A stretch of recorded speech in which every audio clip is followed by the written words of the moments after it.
seat.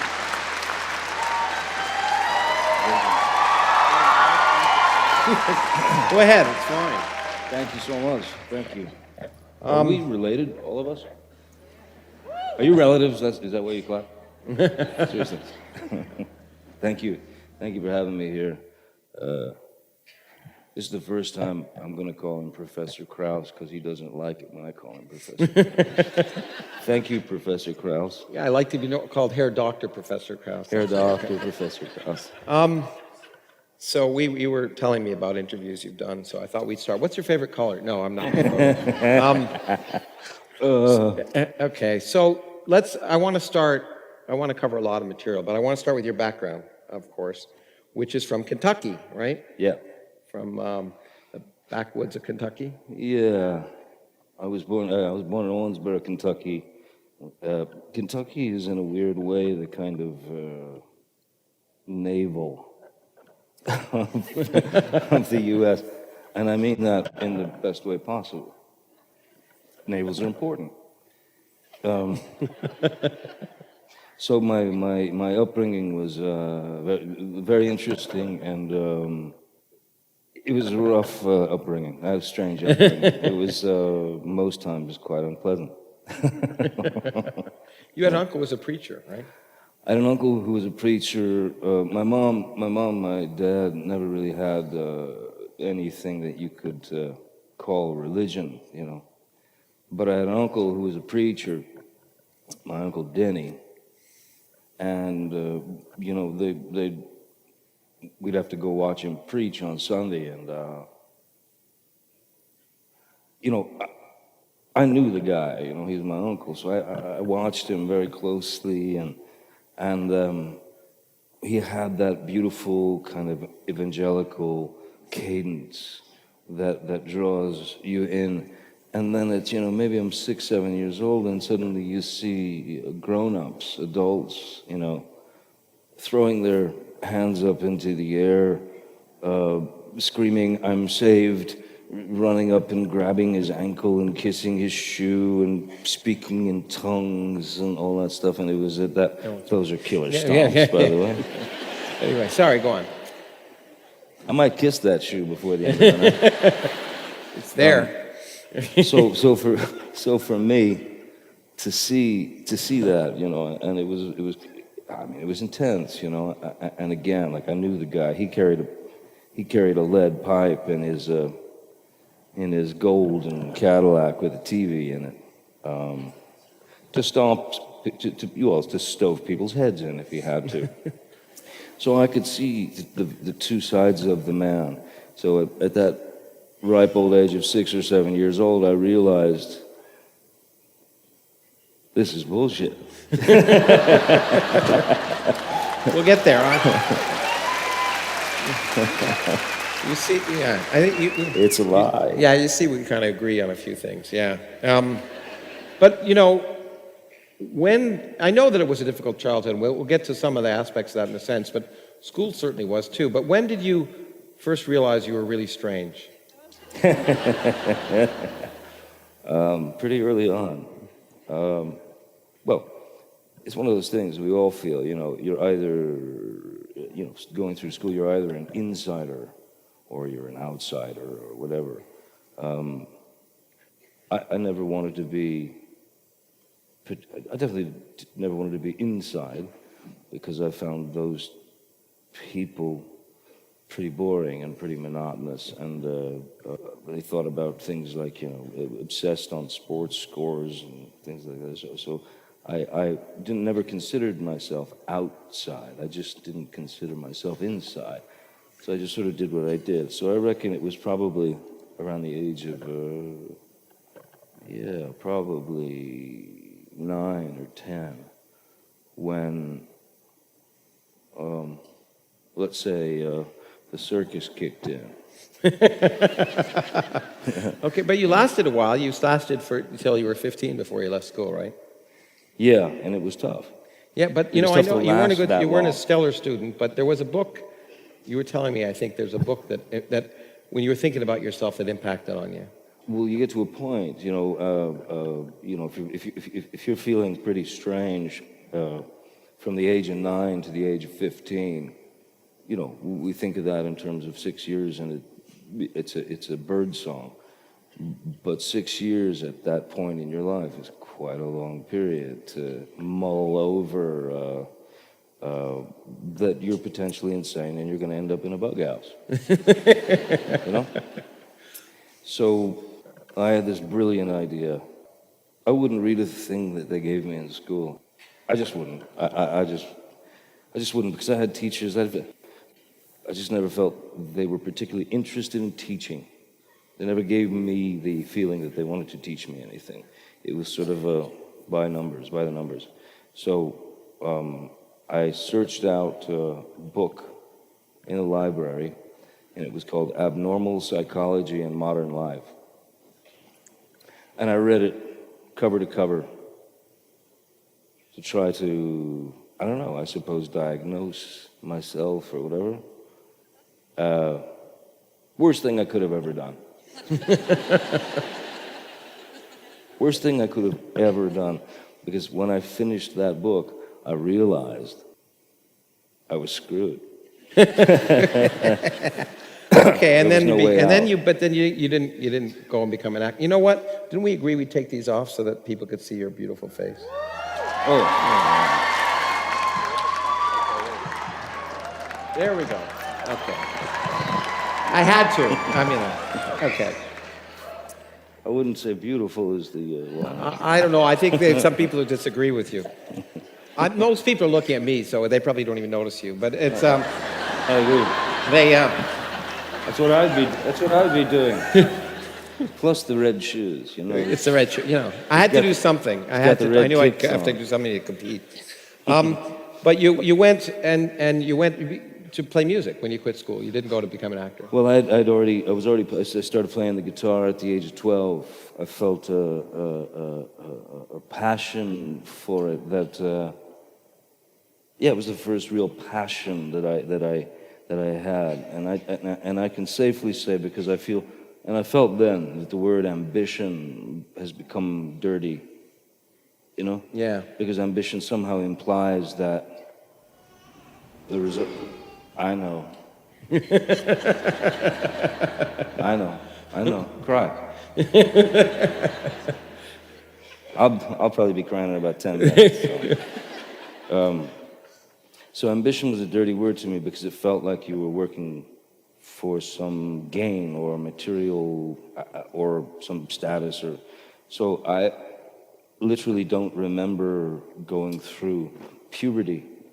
Because I locked myself in a room at the age of 12, 13, and just played the guitar, learned things off records, and taught myself how to play. And it was my life. And it was the only solace. It was the only sanctuary. It was the only security. It was my first love. Now you draw now too. Did you draw then as well? Have you always been drawing as well? Yeah, I always did.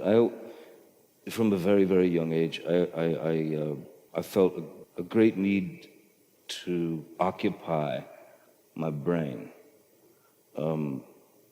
because otherwise, if I didn't force information in there or distract myself from the circus, that I would go mad. And so I did everything. I dug a tunnel in my backyard that would go into my closet so that I could escape and get in and out. True story. My parents weren't particularly happy about it, but I was proud. I was proud of it. But acting. Well, I think we'll get to why acting may have been the perfect outlet for you. But what's interesting to me, the other day you were talking to me and we said that you don't. So you musician, actor, artist in that sense, but you say you don't consider yourself an artist. No. And you said acting and art are like an oxymoron or something? Well, certainly the term serious actor, which you hear a lot, people say, I want to be a serious actor. And you just look at them and go, oh man. You're missing it. It's all right. Read Stanislavski. It's great. Read Eric Morris. It's great. Read, read all those books. Read Udo Hagen. Read it. But serious actor, avoid that at all costs. I don't think that I think the technicians on a film set, production designer, for example, cinematographer who is choosing the composition and how that affects the psychology of what the audience feels. I believe that the director sometimes. The crew, those guys are craftsmen, and those guys are artists. An actor, I just don't feel that an actor can be an artist. I feel, and it's unfortunate. I wish I could. I wish I could think of myself as an artist, but I can't. I just can't. Never could. But it doesn't mean you can't approach the work with the need or desperation or passion of an artist. I do approach the work in that way. I just refuse to believe that an actor I think you said once because you knew where you. I mean, we both talked about that. It's hard. I don't think either of us takes ourselves too seriously because we know where we came from, in a sense. And it's hard. You think of yourself as something else. You just realize that. Come on, that's just a label. I just, I know exactly. Yeah, I know where I came from. I know exactly where I came from, and it's ludicrous that I ended up where I ended up. And I feel very fortunate to have met the people that I've met, to have become such as this man here, my hero. Truly, that's the first. That's the first thing I said to him when I met him. Hi, I'm Johnny. You're my hero. I knew I liked him then. That was true. I said, that's when I knew you were smart and really thinking. No, my drug of choice is YouTube. My wife and I sit there and go through, hours of Lawrence and Christopher Hitchens and Richard Dawkins. Now, okay, enough about me. Let's talk about you. I thought this was for you. Yeah. Oh, yeah. Now, by the way, I just want to explain something. This is not my fault, what I'm about to do. This is not a cigarette. This is a stage prop. It's a prop. Yeah. And there is a loophole in the law that I learned from my dear friend and a great comedian, Doug Stanhope. Good. Doug discovered that smoking on stage is kind of it's like if Chekhov put a cigarette into a scene. What are you going to do, cut it out? It's like Disney wanting to cut out the caterpillars smoking of the bomb. True story, by the way. Yeah? True story.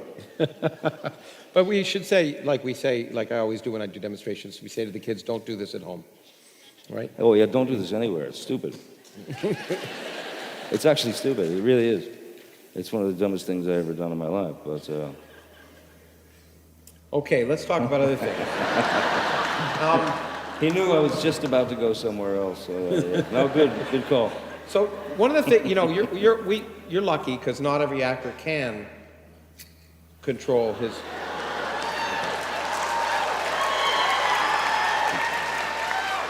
I only like it because it's breaking the rules. That's the only reason I like it.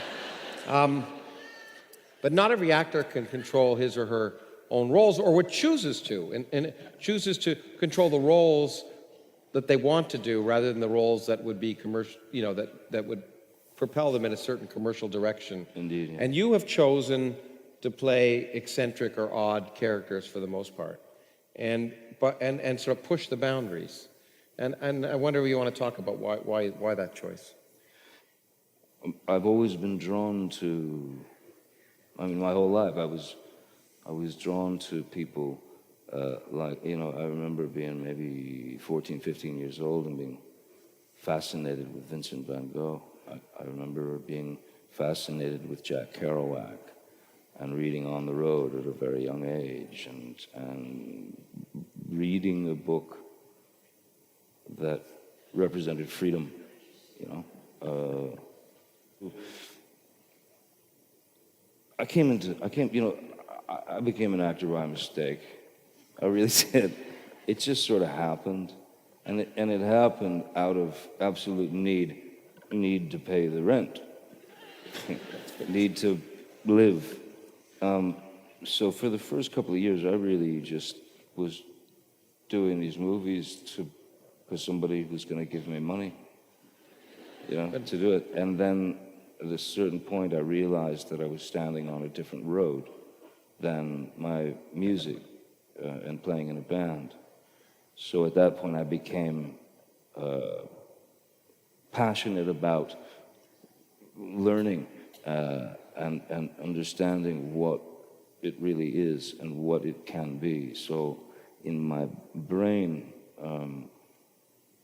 like for example, I was on a series called 21 Jump Street. Thank you. I think I saw half of one once. But I was on that series, and I don't mean this to sound like some hideous, whiny actor or anything like that, or that I was, in a position that I wanted to bite the hand that fed me. But I felt imprisoned. I felt trapped because at the time Fox Network was they were building themselves, and they were shoving me down the throats of the country, and I felt very uncomfortable because I realized that they'd made me a product, and I did not want to be a product, no matter what, because I could go back to construction, or I could pump gas again, I could play music, whatever. So for the 3 years that I was involved with that show, I did everything I could to be fired. I did. In fact, by appearing to be insane, right? Yeah. I mean, I did. I showed up on set once in a George Washington wig with red, white, and blue star-spangled bell-bottom pants, and refused to take it off because there's a great protection that one can use in terms of your approach to your character. There's a circle around you that no one can come into, which is, this is my choice for the character. That makes it a very difficult argument for a producer or someone of the upper echelon. So the George Washington wig came out, the turban came out. I began to talk like this, and once in you are under arrest, sir. There was what was it? Oh God, there was a really good one that they freaked out over. Oh, I took a rubber band and I wrapped it around the back of my tongue. And of course they asked, "What are you doing?" And I said, "Well, my character has a speech impediment." They shut down the set, of course, but because I wouldn't take it off. But they still wouldn't fire me. I tried everything, but so I felt like I was imprisoned, and you vowed never to. Essentially, you vowed never to do that again, and that's why the choice of characters has always gone. And do you think it's because I was going to talk about this later, but maybe now's a good time. That because, I mean, the more intense the characters, the more strange the characters, the more you had to put yourself into those characters and get out of the rest of your life. And do you think there's some aspect of that? Definitely. I knew that I felt I had something to offer. You did. I wasn't sure if I was right or wrong, but I knew that I had to try, and I knew that that was going to require paving or actually hacking your way through a jungle that would. I needed to pave my own road. Cry Baby, you know, they offered me all kinds of movies where basically, you know, the head of my agency said, look, here's what you have to do to be successful. You must carry a gun and shoot people, and you have to, do things with girls. Gee, that's a shame. On camera. So when he said that, yeah, I was really worried because I thought, God damn, this guy has no idea what I'm going to try to do, you know. So I waited and waited for a film, and then John Waters offered me Cry Baby, which I thought, perfect opportunity. Oh, thanks. Long time ago, man. But he offered me Cry Baby, and I thought it was the perfect opportunity to make fun of the image that they had chosen for me. So Cry Baby happened. Did another season on the show. Tried to get fired. No luck. Was cast in Edward Scissorhands by Tim. You know, I want to let these people know something that amazed me after we first met. But and I think it relates to your attitude towards acting and the intensity of acting. Two things. One, and tonight we're going to force you to do a little bit, although the monitor is only small. You've never seen any of your films ever. I tried to see one once because the director asked me to. And my wife, Amber, can attest to this because her elbow was very busy. That night, I was sitting next to her. Director's wife is here, director's here. I fell asleep 35 times. And I got this. Maybe. Wake up. But part of the reason is being in the moment when you're acting. And after, I mean, you don't want to... I feel the experience. I'm happy with the process is what I'm interested in. Mm-hmm. The process of creating, the process of exploring, the process of breaking formula, the process of dropping the bottom out of a scene, because people can get stale. Yeah. And I feel that's the wrong place to be. So I'm interested, and always have been interested in, trying to avoid what was expected. And Edward Scissorhands was certainly the first real opportunity for me to feel like I was standing on firm ground. Cry Baby was important. Edward Scissorhands was the first time that I felt, okay, I'm solid here. Yeah, we'll get to. I can start hacking through, and, paving my way. I want to get to Edward Scissorhands in a bit, but I want to take some time to get there because I want. Sure. There's another thing you told me, which I think is particularly telling, which is that you read a script and then you never I know that you improvise a lot of lines in your scripts, but that you never read the screen directions after the first time you read it. You never read what the character is supposed to do. And I think I understand that now, but why don't you talk about it a little bit? Well, when I read a script, what happens to me? Are you guys bored shitless?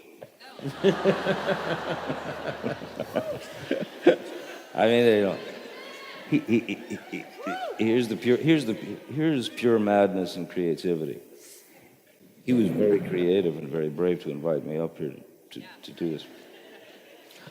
I'm fucking mad.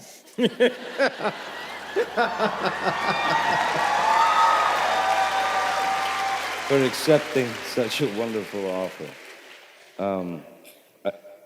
I said I might say it, but it's self-serving, but I'm going to say it anyway. So I got to act in a movie. I just did a movie with Werner Herzog, and it'll come out later this year. Where I played a villain, and for the first time. And so,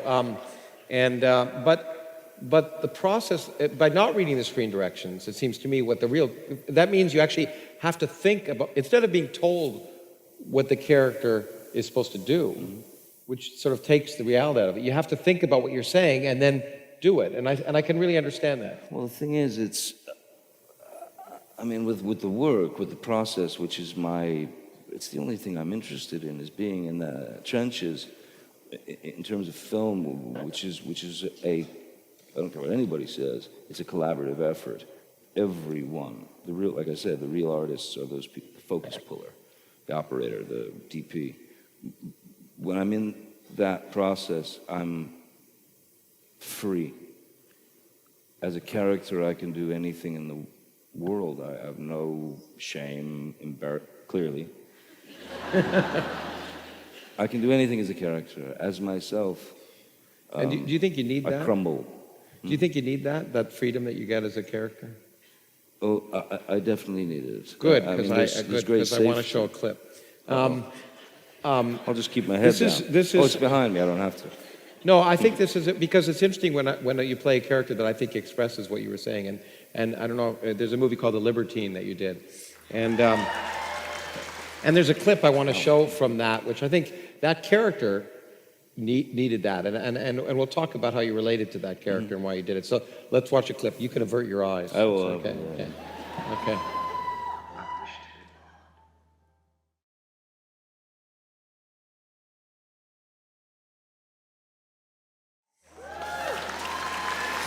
Thank you. We're gonna torture you a lot tonight. It's gonna be good. But I think that, I mean, it's a beautiful. Well, actually, I have another clip from that later. But it's an amazing role. But thank you. But it expressed. You chose to do that character, and I think you related to that character in many different ways, which we'll talk about. But far too many. But the need, in some sense, the need, as someone who's troubled in real life, perhaps, to be able to go to the theater and be able to express that creativity and that freedom that allows you to be whatever you want and not be called crazy. Well, that's the key, is to be. Being is mostly reacting. It's not acting, necessarily. It's the ability to be. It's the ability to accept whatever comes at you. To react, are you telling me? To react. Yeah. And to apply truths, your own truths, to various moments. And one of the reasons why I don't read screen direction, I go through a screenplay and it's the Kerouac sort of thing. It's first thought, best thought. So I allow myself to just scratch out. It could be dialogue, anything. But screen direction I don't think much of, only in a sense that I don't want to know what they want me to do. I'd like to find it because because it's true to the character, you know. There's no. Don't tell me to walk over and pick up a pencil because you find that interesting, man. I need to find what that character believes in, what that character needs to do. I don't like the idea of any choreographed or staged or fraudulent expression. Yeah, well, and I think that's a characteristic of your life that people, that I've come to realize, and we'll talk about it later, is this need for truth. And I admire it tremendously, and I think it's one of the reasons why you're so powerful and so remarkable in what you do. But, and you should applaud at that, by the way.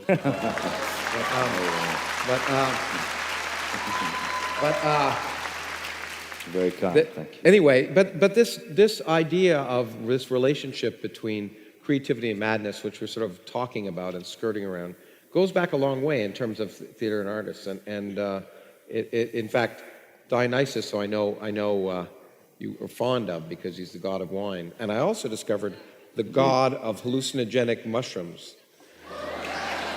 I didn't know that. Who knew? I didn't know. Yeah. But he was also insane, and he sort of characteristic. he was the both of those things. But even as Socrates said, madness, provided it comes as the gift of heaven, is the channel by which we receive the greatest blessings. Yeah. You want to comment on that? I think, I think the beauty of those quotes is that if you're aware of your, we'll call it madness, if you're aware of it, your madness or your insanity, it can be quite painful. If you're not aware of it, what a gas. What a gas. So I wish I hadn't been aware of it, because I'd probably just be doing Snoopy dances at this moment.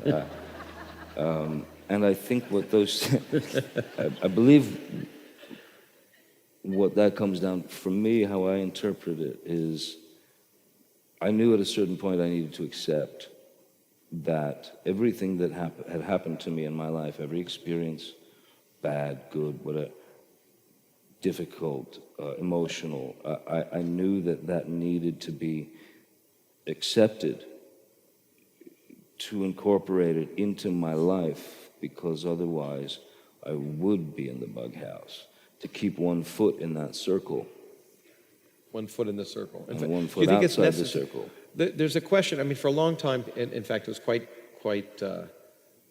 accepted, or a romantic idea that you had to be mad. And in fact, that also goes back to classical times. And it goes back to Lord Byron as well, but well before that. I think, in fact, Socrates said, if a man comes to the door of poetry untouched by the madness of the muses, believing that technique alone will make him a good poet, he and his sane compositions never reach perfection, but are utterly eclipsed by the performances of the inspired madman. You know, that's one of those things, if you could have written that, you'd just drop the mic and walk away, right? It's over. Then, Peter, somebody asks you, what do you do? Nothing. Why? Because I wrote that. I think we shouldn't. I think it's unfair to suggest, and I know we've talked about it. It's 1 foot in, not both feet in, and it's not necessary to be mad. I think that's the point. There's this romantic notion that there is a romantic notion about it, and just like ambition, or the term rebel. Yeah. Which they always try to stick you with when you first come out. Oh, he's a rebel. What does that even mean anymore? But if you've got if you have the inability to shut down that circus, and when silence becomes the loudest thing you ever hear, there's a cacophony of silence in your head, which means it's non-stop noise, visitation, let's say, from your past, from your future, from your present, you can't escape it. And I think that's the key. If you have it, you have it. If you don't have it, great. But don't romanticize it and present yourself as something. But use it and deal with it, and find a way to make it part of your life in a productive way. It's your truth, and the truth is just like we were talking about. My early, when I was a little kid on public service television or whatever, public broadcasting, PBS. When I was a little kid, every Saturday night they'd have horror films, the Hammer horror films, Christopher Lee and Peter Cushing, and they would show silent films. And I got to learn I got to watch and learn from great silent film actors such as Lon Chaney Sr., who was known as the Man of a Thousand Faces, a character actor Charlie Chaplin, but most of all Buster Keaton for me, because it was so subtle and he didn't push it. But what I realized is that those actors they did not have the luxury of words. Mm-hmm. It's easy to say I love you. But if it's not behind the eyes, if it's not in there, if it's not your truth that you've applied from whatever you got, then it's bullshit, and the audience will see it. Mm. You know? Now, if you, but you know, it's interesting. I know you like the silent actors, but I think you said silence is death, and silence is very difficult for you for a variety of reasons. I don't know whether you want to talk about it, but we can. Well, silence. You know, I played music for a billion years. I started playing music at the age of 12. I started playing clubs at the age of 13. You know, they'd sneak me in the back door. I'd play a set. I'd go out the back door. I'd wait for the next set. Sneak back in, play a set. So that was my early life, and I did that until I was about 20 or so. So, loud music is what I wanted because it was the absolute killer of silence. However, tinnitus then comes into the picture. And so you develop this ringing in your ears. And a ringing in your ear is all right if it's one note. Let's say it's an A. You have an A. The key of A is right here. If you have B flat here, there's a dissonance. And it's a very noticeable dissonance, and it's a disturbing dissonance. And it oscillates. And even without the circus, that alone, I could send me to the bug house, easy. And when you something that also surprised me. And we may talk about the music you listen to, but you listen to music when you're acting. When you listen to music. I do. Yeah. Yeah, because I think we all go through life with some species of soundtrack in our heads, you know. Some song gets stuck in your head, and it means something to you. And I believe that music, for me, music is it's the fastest, most efficient way to old memories that you apply to the work. And if I have that music in my head, I can stay there. As opposed to, you know, you're exposed to, you know, people working, doing things, and this and that.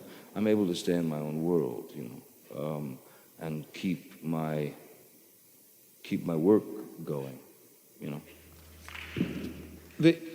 Someone wants to applaud. Okay, but but it's true. I think it's true for all of us. You know, I think it's interesting. It's the fastest way to an emotion.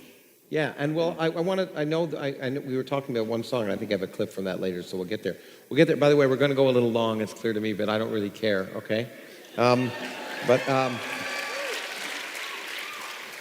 when in terms of creativity madness, I want to talk about life experiences, and when one talks about madness and your life experience, I think we cannot not talk about Hunter Thompson. And Yes. talk about yeah. He deserves it. Thank you. Let's talk about your relationship to Hunter and the things. Well, in some ways as a mentor, but a friend, and how he affected your thoughts about things. Hunter was a lot of things to me, and when I met him, it was at the Woody Creek Tavern, and which I've been to. Yeah. I took Stephen Hawking there once, actually. Yeah, I did. Anyway, that's a different thing. Anyway. Man. Wow. To have been a fly on the wall. But also, how I wish Hunter had been there. Me For too. that meeting. Me too, actually. I met Hunter through a mutual friend. I was at the Woody Creek Tavern, as far back in the back as I could get to avoid the novelty syndrome. And next thing I know, the front door bursts open. He's kicked it open. And I see nothing but kind of electricity, because in his right hand he had a cattle prod. It's about yay big. And he's swinging that around. And in his left, he had a stun gun. And threatening on it. So when a man walks in with that much power and screaming, "Get out of my way! Out of my way, you bastards!" He found his way to my table, walked up, introduced, took his hand out. We shook hands. He introduced himself. "Hi, I'm Hunter." I said, "Yeah, Johnny, hey." Immediately we started talking about, we're both from Kentucky. He was from Louisville. And I don't know, it clicked. So he invited me to his house that night, and we were spending time together. And I noticed there was a beautiful nickel-plated shotgun, Smith, 12 gauge. And I said, "Wow, that's a beautiful shotgun." He says, "Oh yeah, it's wonderful. You want to fire it?" It's about 2:33 in the morning. So of course I wanted to fire it. Of course. So then he arrived into his kitchen, which was what he called his, sort of command post. And he handed me a propane tank. I had a cigarette hanging out of my mouth. So I've got the propane tank, and then he hands me a small box about yay big, looked like a box of matches or something.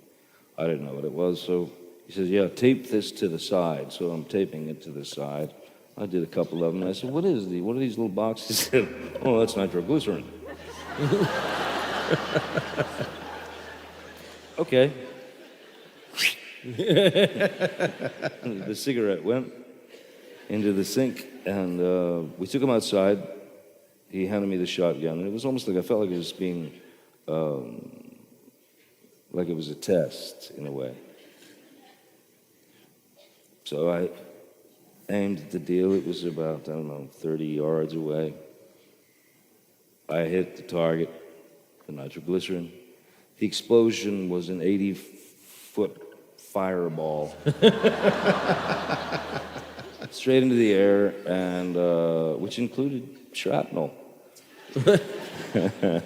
And that was it. That's where you bonded. Yeah.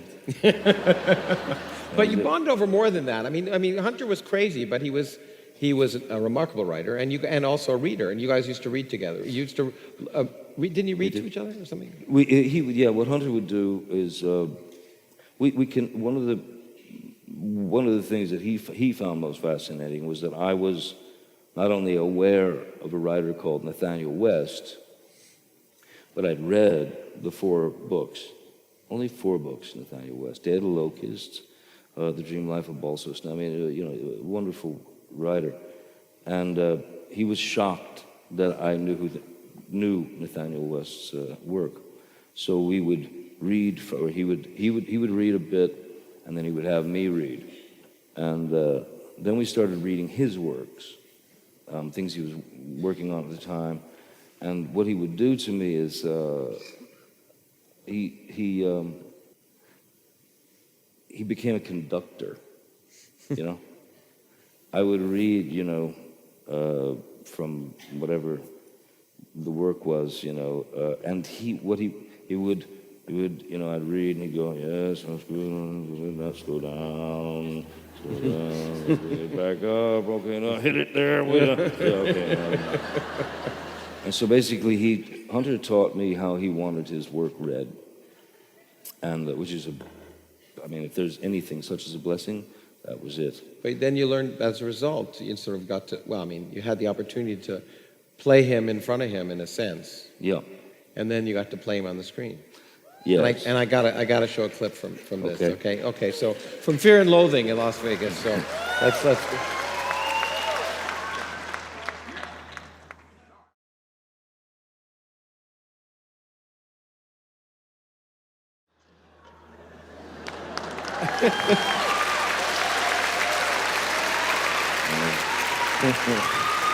I'll tell you, even if I didn't or hadn't known Hunter at the time that we did that film, the pleasure, it was succulent to be able to say those words, drop to the floor and scream, "No, we haven't done anything yet." And you would. There's so many beautiful, it's his masterpiece, and he was aware of that. But and one can't help but notice that there were some drugs involved in that particular. Yes. And there were drugs involved in his life in all ways, I guess, and drugs and alcohol. You could say that. Yeah. and there were drugs and alcohol involved in your life when you were younger too. And Yeah. and the need, again, can one talk about the need? I mean, acting is an escape, but so are, in fact, one of the things that in our meeting that we were having here, one of the people early on talked about that single chemicals, and you can scan the brain, create new patterns that you've never experienced before. Talking about pattern recognition as part of consciousness, and that drugs single chemicals can produce new patterns you've never experienced before. And is that sort of something one is driven to once again because reality is sometimes intolerable? Yeah. Yeah. I would say. I mean, so you didn't do drugs when you were younger to party. Never. I mean, like we all grew up, the parties when you were a kid in school. I mean, I didn't take part in any of that because it was the drugs that I started very early, maybe 12, stealing what was called back then nerve pills from my mom's purse. And never did I take a drug, never did I take a drink, never did I do any of that for that, the term, which I despise, let's party. Because I was self-medicating. I was trying to numb myself. I was trying to calm the circus. I was trying to calm the brain. I was trying to feel better than I did. And so I believe myself. There's a very important quote that people it's not that people take for granted, but it's not noticed enough for people to really understand Hunter Thompson, Hunter did exactly the same as myself. Mm-hmm. Yeah. We talked about it extensively. Hunter was never one of those guys who's, yes, let's get, I never heard him say the word party or anything like that. It was a necessity. It was self-medicating. And there's a quote at the beginning of Fear and Loathing that says, "He who makes a beast of himself gets rid of the pain of being a man." And that quote, a lot of people don't realize it, that quote is Hunter, That quote is Hunter, because he had to get rid of the pain of being a man. He was plagued, as a lot of us are plagued. Mm-hmm. what Hunter had, two things that people didn't know about Hunter. They thought he was just a savage, and he could be. But he was an extreme gentleman. He was a Southern gentleman. And aside from that, he was a hyper sensitive human being who had no way of releasing the demons that would never, and never come back. So Hunter's, again, talk about truth. Yeah. I lived with Hunter. I lived 3 months. He made a bedroom for me in his basement, and I lived there for about 3 months, on and off. And my nightstand was this beautiful keg, and that's where I kept my ashtray, whatnot. And then I realized it was an actual live keg of gunpowder. I like that. When I realized what it was, the brown recluse that I was living with in that room, that was nothing. So I ran to Hunter upstairs and I said, "Come here, you gotta come here, you gotta come here." And I showed him the nightstand, keg of gunpowder, and he said, "Oh, Jesus, that's where that went." Well, there's other Hunter stories about his hypersensitivity. Maybe we'll get to them in the question period. But I want to relate the drug aspect to something that's interesting. That when we've talked about our own lives, which have had, especially our young periods, for which there was stress, we had a really interesting talk today by someone who I think I see in the audience, perhaps, but at our meeting, that showed something really interesting, which is that stress affects brain development when you're young.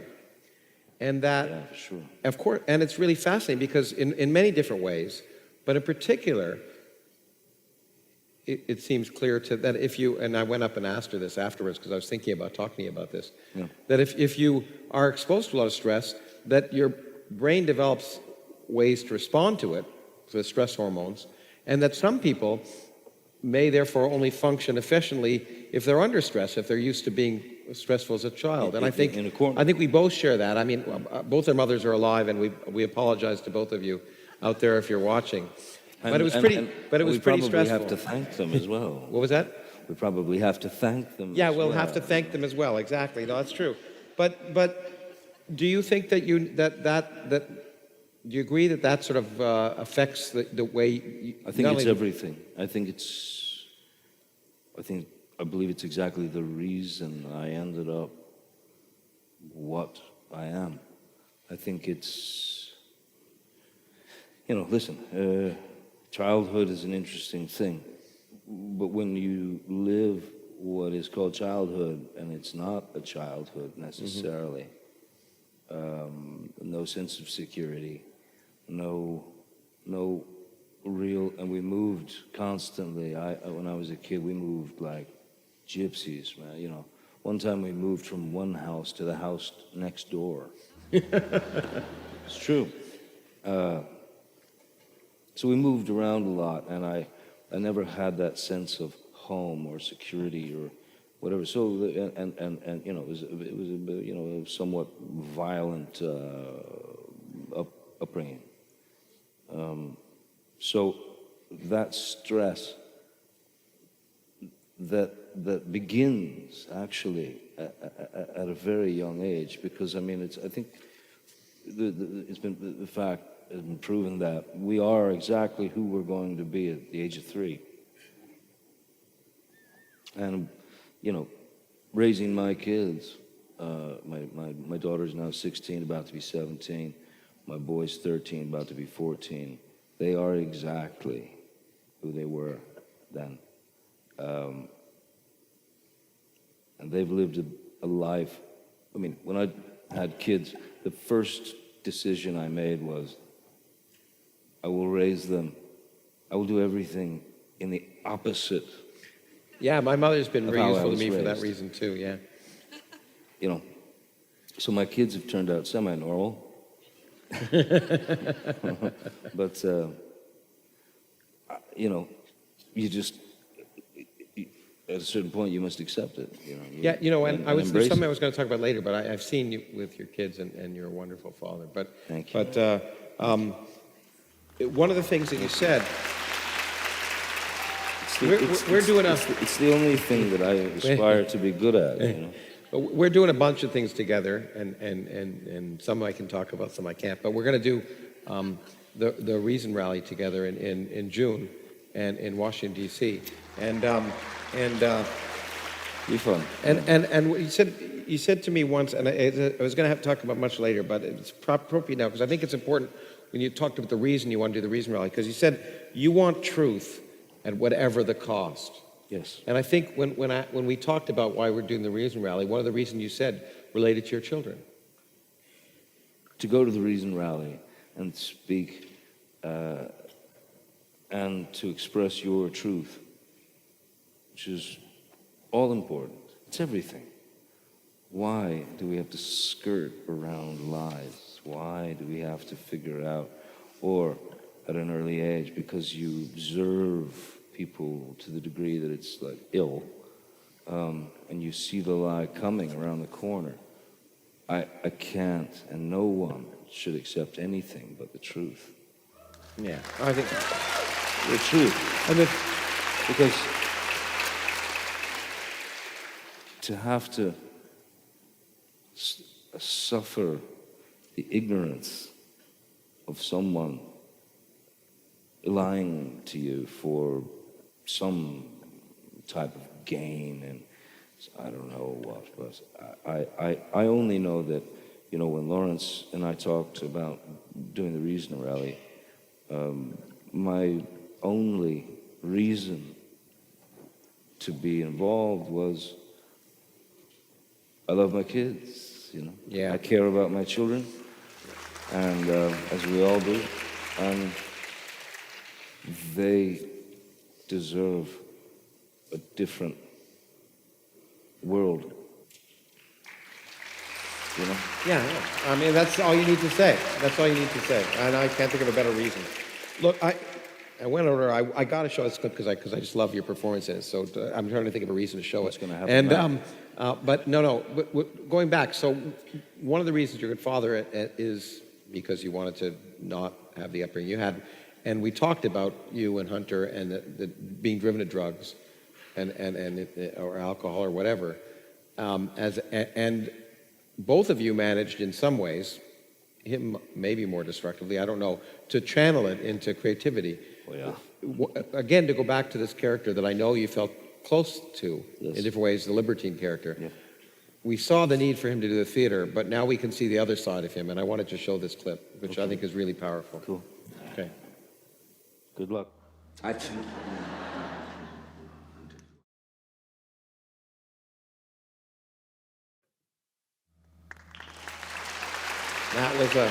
a very powerful scene. Thank you.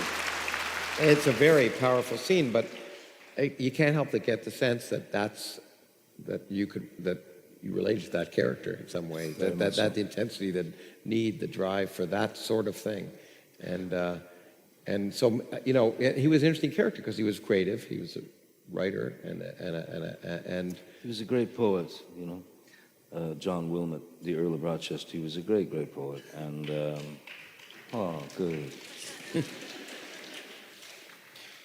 And he is, if he's thought of at all with regard to history, he's thought of as, a member of the court of King Charles II, as a satire, a writer of somewhat unimportant little, and clever little insults. And he was allowed to get away with it. But the man was a poet of monumental importance. And so my intention in playing Wilmot, because I loved him, was to bring his truth to the people. And I knew at the time. You know, you make certain choices in terms of the films you make. Telling me that there was The moment, yeah. a moment. Yeah, why don't you talk about that? You know, there was a moment when it actually happened because I'm pretty good at memorizing dialogue, and I'm pretty good at taking the man's words and bringing a truth to them, bringing an honesty to them that unfortunately you have to draw from within. And I knew that the film was going to be painful to make because I was going to have to travel in a sense of pull things from my past. And I don't like doing that because it hurts. Yeah. Yeah. It hurts, man. So, but I knew that the man was worthy of it. And I was trying to memorize this one particular speech. It was a 5-page speech, and I just couldn't get it. And I knew something was wrong, so I went back into his works, and I realized that what they had done, the writer had done, was he took a section of this particular writing, he took a section of this particular writing, and he piecemealed them together. And it just didn't work for me. And I almost felt like, and I'm not like Mooney or New Age or, you know, Ghost, but I felt that the man was telling me, don't fuck with my work. And he was right. So what I did was I just took those pieces, took out the others, and made his speech that he'd written. And instantly I could memorize it because it flowed, because it was his, because it was written, because he cared about it. And you can't, it's like the melange or some sort of, you know, taking 3 songs and mixing them together. Yeah. It just doesn't happen. Well, you talked about, by the way, I want to we're going to go about 15 more minutes, so hold your bladders, okay, and then we'll take a break. But I stutter, that's why I talk. yeah. No, I and stammer, you too. I stutter. But you talked how difficult it was, and I've always wondered about how you have to dredge up these experiences like left, right, and center to play, and how it affects you in your life, and how you can do that. And so that was painful. But you had another experience with a person who was also kind of a little odd, and Marlon Brando, and who was Really? and that's less painful because Marlon, I know you love Marlon, and you I worship him, yeah. And I still do. And I'm still very close with the family. And Marlon became, again, like Hunter, although he didn't make me shoot a nitroglycerin propane tank. But Marlon and I met over the phone because I wanted to do Don Juan DeMarco with him. And, thank you. So we met over the phone. We spoke for 3 hours on the telephone. I was in New York, he was in Los Angeles. I went back the next week. He invited me for dinner. We sat and we talked, and it was we connected on many levels, especially the fact that no one wants to be a novelty. But one of the things that happened was I asked him about.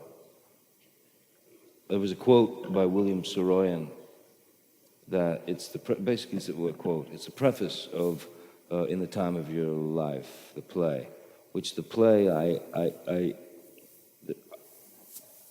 don't read the play. Read the preface.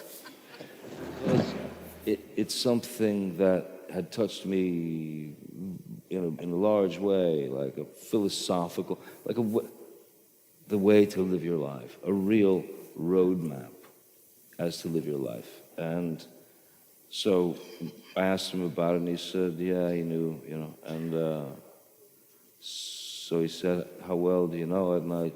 So I began to recite it because at that time I had memorized it. And so I began to recite this preface, in the time of your life. And I got to a certain point, and he finished it. Oh. Verbatim. And I was somewhat stupefied. I said, that's incredible. And I pulled out my wallet, and I said, I've carried this dog-eared thing that I'd ripped out of a book. I've carried this for years in my wallet. And he said, hang on a second.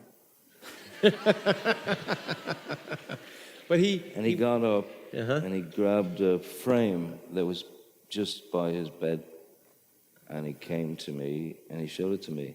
And he had a very similar dog-eared, folded, well-used version of it. It was the same thing that he had carried in his wallet for all those years. So there was this. He understood me very well instantly, and I understood him, and I was very lucky to become so close with the man. You know. But he said to you, he asked about how many films you did, and in terms of thinking about characters. Yeah, that was quite a moment, because that's one of those things that's seared onto your brain forever.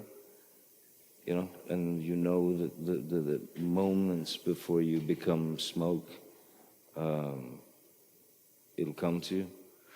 He asked me, how many films, John? He either called me John or Johan. It was very rarely Johnny. And he said, how many films do you average per year that you do? And I said, I don't know, maybe 2 or 3. He said, no, that's too much. So I said, well, why is that too much, man? He said, because we only have so many faces in our pockets. We only have so many faces in our pocket. You've had a lot of faces. And I want to spend the last few minutes going through some of the faces. Unfortunately, because of my madness, I feel like there's still a lot of faces in my pockets. Yeah.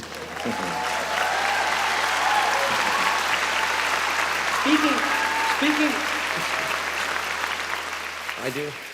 Speaking of a lot of faces in your pocket, also in your head, there's a line in that the Mad Hatter says in Alice about.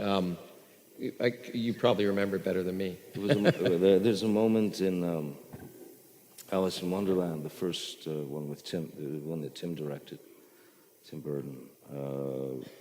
I was chained to a floor by the Red Queen to make her hats. She wanted hats. So Alice comes to rescue me. And she says, let's go, Hatter, we have to go. And I refused, or the Hatter refused. And at a certain point, she grabs me and looks into my eyes. And the first thing that came into my mind was, I believe I pointed to my head, and I said, I don't like it in here. It's too crowded. And it was one of those things that just happened. It wasn't in the script, you know. But there was a lot of truth in it. And I thought it applied to that character. It applied that character. It seemed to apply to a bunch of other characters, and I want to show some clips that seem to be reoccurring in some of the movies. One from Secret Window and another from the Pirates. So let's watch that.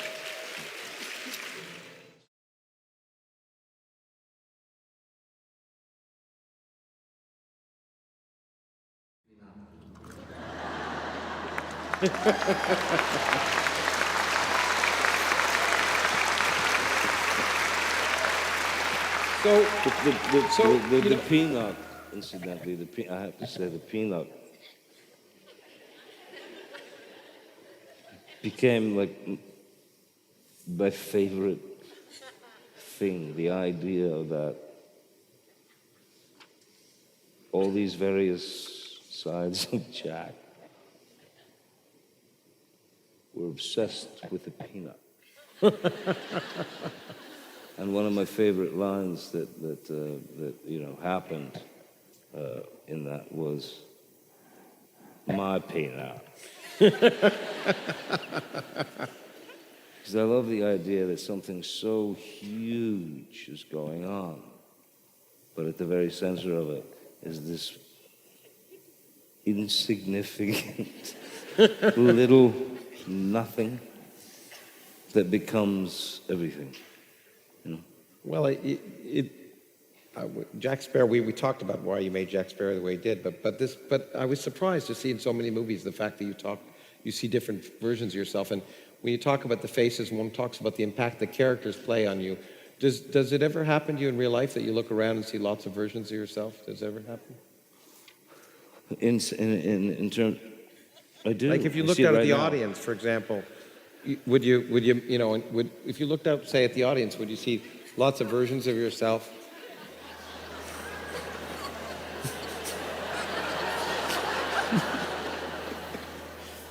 I'm sorry, I couldn't resist. Now I know. Now I know for sure that I'm actually lying in a hospital bed in a coma. I've probably been in this coma for about 23 years, and none of this is happening. I want you to know they're all hand colored. Everyone spent the time beforehand coloring Is that true? these in. Well, you guys are mad. Yeah, there you go. This is madness. That's In any case, that's look, amazing. Too many faces. so much for the impact the characters have had on you. I want to just close by talking about the various characters and sort of how you draw from them, and because we are going late, and I want to end now in a few minutes. But well, I'm always let me late. just ask you about these characters. So, in fact, you said before, I want to mention Edward Scissorhands, because that was the first character that liberated you from and what did you draw from to do Edward Scissorhands? I remember reading the screenplay to Edward Scissorhands for the first time, and I was up in Vancouver, and I was doing that TV show, and I read the screenplay, and I was devastated by it, because it represented exactly how I felt growing up. Like I said, not necessarily outside, but for sure not inside. I didn't want to choose any side. I just wanted to be. And Edward, when I read the screenplay, I found myself at the end of the thing, like, I hate to say it, but yeah, crying, sobbing when I read that screenplay. And I knew that I would never be chosen as Edward Scissorhands to play that part, even though I knew it was me. Because everybody in Hollywood was gagging for it, Tom Cruise was talked about. Which, by the way, I think they should do a remake. With Tom Cruise. Why not? But what I drew upon with regard to Edward was I had a dog, once, and it was the most loving, caring, had the kindest eyes I think I've ever seen. Dog does something bad, whatever, you scold it, it goes to the corner. The second you call it back, it's there. Unconditional love, innocence. So that dog became the part of the foundation of the character. So the character really was based on a dog that I had, and I know, right? That's madness. It's not creativity. And babies, newborn babies, because this character was the challenge was to see things for the first time anew, and as to be fascinated with them. So That's not part of me. That's so. You know, I was trying to figure out a way to really get to the place where I can understand what that might feel like. You know, the newness or the fascination of things that are most mundane. So, what I did was I dropped 2 hits of ecstasy. I don't think I've ever told this story before.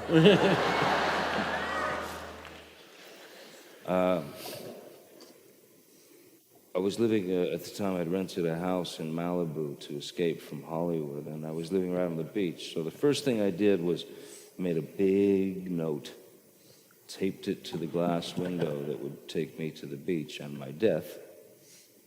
And I wrote on it, "Do not go into the ocean." Just in case I forgot. And I dropped 2 hits of ecstasy, and I strapped the hands on, and, you know, attempted to make coffee with these enormous scissors on. Attempted to you know, run the remote control of the television. And then, of course, at a certain point, when the drug kicks in, really kicks in, things become vivid, or became vivid and beautiful, and I could see things anew, and I could appreciate where they came from, because I think of Edward as as those babies. You know, when my sister had kids and I'd hang out with these babies, everything was fascinating. Yeah, no, and you didn't you read a And book? I found great safety. Didn't you read a book? Was it by Oliver Sacks or something at the time? There was a book that I'd read at the time by Oliver Sacks called "The Man Who Mis." Hey, Well, I've been cut off. That's it. you've been cut off? The drugs. No. Can you hear? Can we get a mic? Because this is neat. Oh, is it working now? Okay, working. It's working. So the man. Play music some other time. Morse code. It's working, isn't it? Okay, cool. How are we doing? You are very kind. Thank you very much. Thank you. Good. Speak softly and carry on. Speak softly. Man who mis... Where was Oliver I? Sacks. So yeah, there was an Oliver Sacks book called "The Man Who Mistook His Wife for a Hat." It's a great book. It's a great book. And I thought of this. I found these incidences very beautiful. The guy who was literally attempting to pull his wife's head off in the office, you know, as he was leaving, because he was going to put it on his head as a hat. And then it goes on and on. It's a wonderful book. I also read a book by Bruno Bettelheim that was about essentially fairy tales and the importance of fairy tales. Has this gone too? No, it's there. So the importance of fairy tales, and that was very helpful. Also, there was also a German thing John Waters gave me called Der Strumpelpeter. And it was a kid who refused to cut his nails and, you know, comb his hair, and you know, this sort of fight against normalcy and what people wanted. So those things were very, very, very. It was such. I wanted to spend time on it because it was such an important role for you, because that set you on a different trajectory. Let's do quickly some others. Just, you know, 1 or 2 words. Willy Wonka. Who did? Yeah. Who was that? Thank you. When I was approaching the character of Willy Wonka, you know, we all grew up with the Gene Wilder version, and it's fantastic. I mean, it's yeah. It's fantastic. But, you know, I mean, why go in that direction? It's been done. Why repeat? Why? So I found my own version, and my version was, I kept thinking of children's television hosts that scared me. Because, yeah, well, they were unpredictable, you know, and they had that everything was okay. and it wasn't okay. But so I used these children's television host sort of ideas, and then the other ingredient that I thought was really what found the character, I thought of George W. Bush.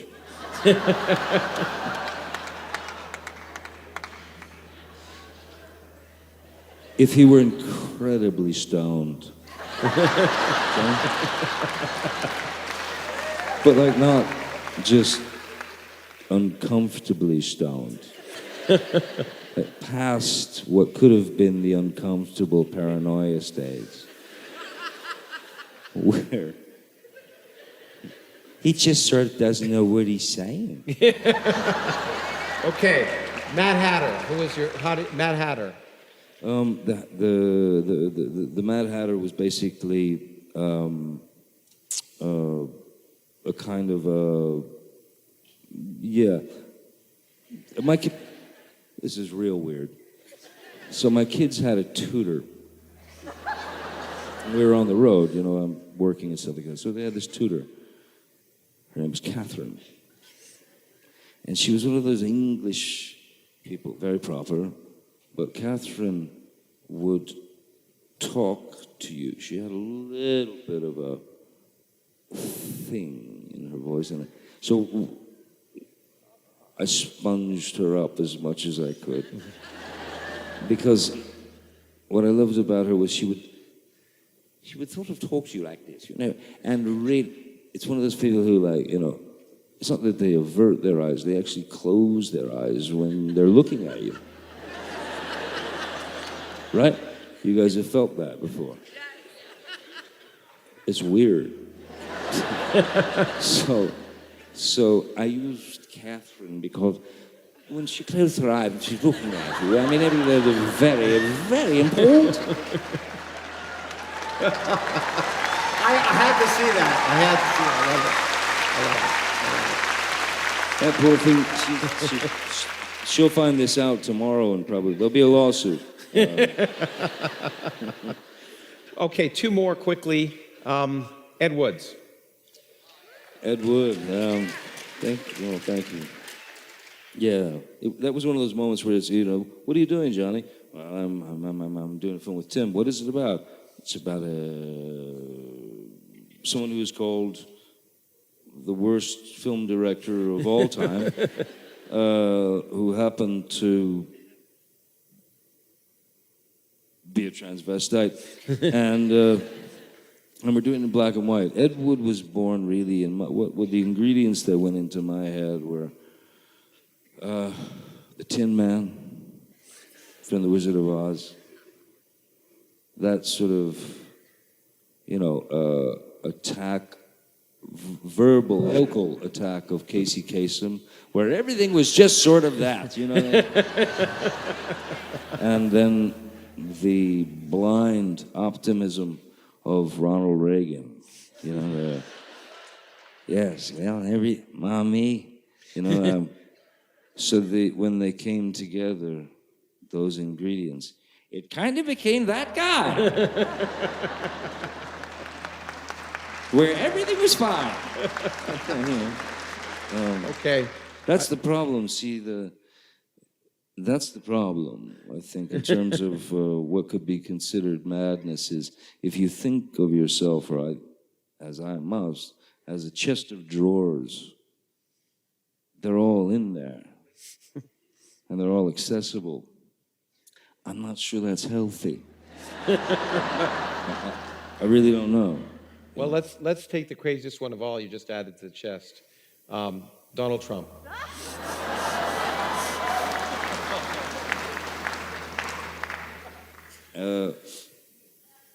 He was difficult. Because how do you approach that? You know, how do you approach that?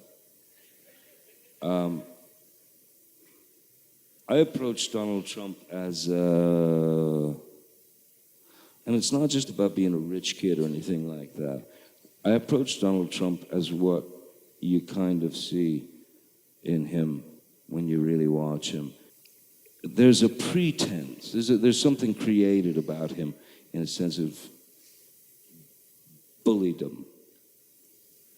But what he is, I believe, is a brat. He's a brat. I want the Taj Mahal. I want the Taj Mahal. I want the Taj Mahal. Brat. Okay, look. And also,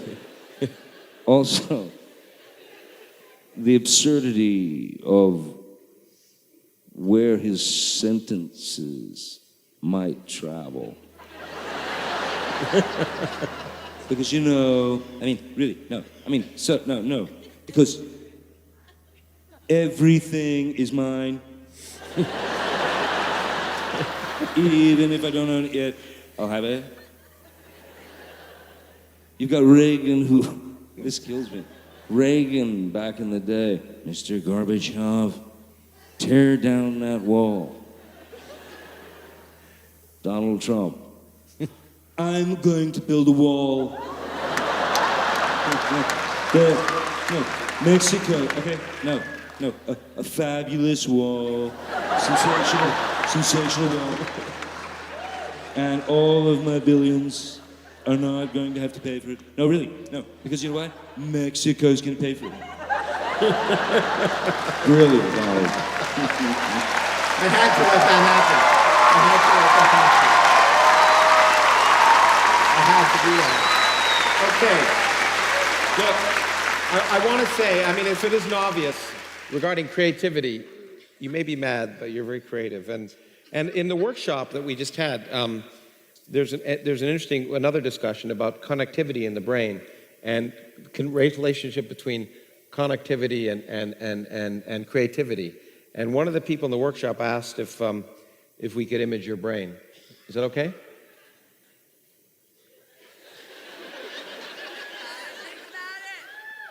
No, I'd actually love that. It's sort of be good to know what's going on, actually. I mean, yeah, it falls back into that, you know, truth at all costs. You know? I don't mind what comes out. Because I can't change it. Let's do it. You know? Yeah, I'm in. Okay, great. You heard it. You heard it here. Look, I know we've gone over, in case you hadn't noticed, but there's not a day that I have spent with you when I just didn't want to have more.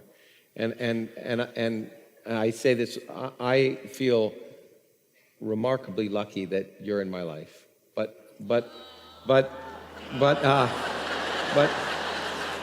wasn't going to say that, but what I really want to say is, and I think everyone in this audience is, we are remarkably lucky in the world that you are here, and it would be much less interesting if you weren't. So thank you very much.